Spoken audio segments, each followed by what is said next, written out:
இன்னைக்கு இந்த வீடியோல நம்ம பார்க்க போற டாபிக் C# ஆபரேட்டர்ஸ். ஆபரேட்டர்ஸ்னா என்ன? ஆபரேட்டர் அப்படின்றது ஒரு சிம்பிள்ஸ். இது எதுக்காக யூஸ் பண்றாங்கன்னா, நம்ம பேசிக்கா ஒரு ஆபரேஷன்ஸ ஒரு ஆபரண்ட்ல பண்றோம்னா அதுக்கு தான் நம்ம ஆபரேட்டர்ஸ் யூஸ் பண்றாங்க. ஆபரண்ட்ஸ்னா என்ன? ஆபரண்ட்ஸ் வந்து ஒரு வேரியபிளா இருக்கலாம், இல்ல கான்ஸ்டன்டா இருக்கலாம். எக்ஸாம்பிள் பாத்தீங்கன்னா 5 + 6 a - b a ++.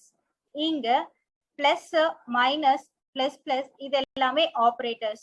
whereas 5 6 a b இது எல்லாமே ஆபரண்ட்ஸ். 5 6 எல்லாமே வந்து கான்ஸ்டன்ட்ஸ்னு சொல்லலாங்க. whereas a b இது எல்லாமே வேரியபிள்னு சொல்லலாம். ஆபரேட்டர்ஸ் உடைய கேட்டகரைசேஷன் என்னன்னு பார்க்கலாம்.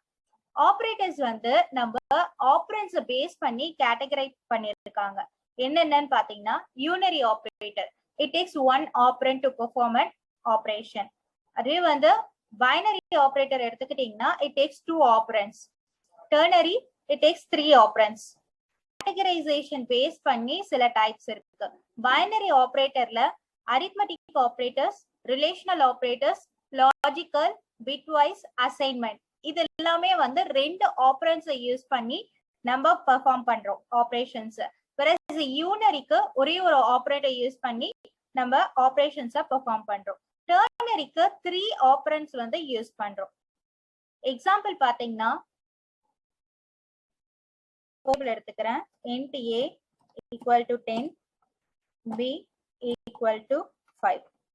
அப்புறம் ரிசல்ட். சோ இங்க பாத்தீங்கன்னா 3 வேரியபிள் எடுத்திருக்கோம், a b and result. a b க்கு வேல்யூ அசைன் பண்ணியாச்சு, ரிசல்ட்டுக்கு வேல்யூ அசைன் பண்ணல.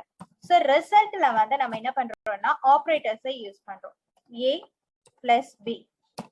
சோ இப்படி யூஸ் பண்ணோம்னா இது வந்து பைனரி ஆபரேட்டர். சோ அதோட ரிசல்ட்டை வந்து நீங்க பிரிண்ட் பண்ணணும் அப்படின்ற மாதிரி பாத்தீங்கன்னா ரிசல்ட் =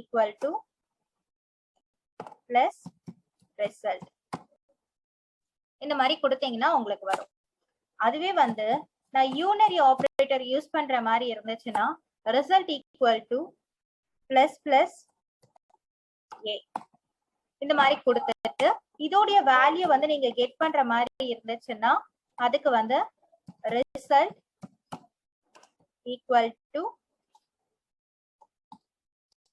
இங்க வந்து ரிசல்ட் அப்படின்றத வந்து நீங்க கொடுத்துக்கலாம். whereas நான் டெர்னரி ஆபரேட்டர் யூஸ் பண்ணணும் அப்படின்ற மாதிரி எடுத்துக்கிட்டீங்கன்னா ரிசல்ட் = இங்க வந்து நீங்க ஆபரேஷன் பெர்ஃபார்ம் பண்றீங்க. a வந்து லெஸ் தென் b இல்லையா அப்படின்றத வந்து செக் பண்றீங்க. சோ இப்போ வந்து லெஸ் தென் b இருந்துச்சுன்னா அப்ப வந்து ரிசல்ட்டுக்கு வந்து வேல்யூ வந்து a அப்படின்றத வந்து கொடுக்குறோம். அப்படி இல்லைன்னா b உடைய வேல்யூ வந்து நான் அசைன் பண்றோம் அப்படின்றதான் இந்த கான்செப்ட். சோ இப்போ இதே வந்து நம்ம வந்து காப்பி பேஸ்ட் பண்ணிக்கலாம். சோ இதையே வந்து நம்ம காப்பி பேஸ்ட் பண்ணிக்கலாம். சோ ஏன்னா எல்லாத்துக்குமே வந்து சேம் வேரியபிள் யூஸ் பண்ணிருக்கிறதால நான் அப்படியே வந்து யூஸ் பண்ணிக்கிறேன். சோ இப்போ இங்க பாத்தீங்கன்னா இது வந்து பைனரி ஆபரேட்டர். ஏன்னா இங்க வந்து 2 ஆபரண்ட்ஸ் யூஸ் பண்ணிருக்கோம் பிளஸ் ஆபரேட்டருக்கு. whereas இங்க பாத்தீங்கன்னா இது யூனரி ஆபரேட்டர். பிளஸ் பிளஸ் ஆபரேட்டருக்கு ஒரே ஒரு ஆபரண்ட் தான் யூஸ் பண்ணிருக்கோம், a அப்படின்றது. சோ இங்க பாத்தீங்கன்னா ரிசல்ட் a b இந்த மாதிரி வந்து 3 வேரியபிள்ஸ் வந்து கிரியேட் பண்ணிருக்கோம். லைக் வந்து இது கண்டிஷன், இது எக்ஸ்பிரஷன்ஸ். a b அப்படின்றது வந்து எக்ஸ்பிரஷன்ஸ். இது வந்து டெர்னரி ஆபரேட்டர்னு சொல்லுவாங்க. சோ இப்போ இத ரன் பண்ணோம்னா அதோட வேல்யூஸ் பேஸ் பண்ணி இருக்கும். a + b அப்படின்றது வந்து 10 + 5 15 இருக்கும்.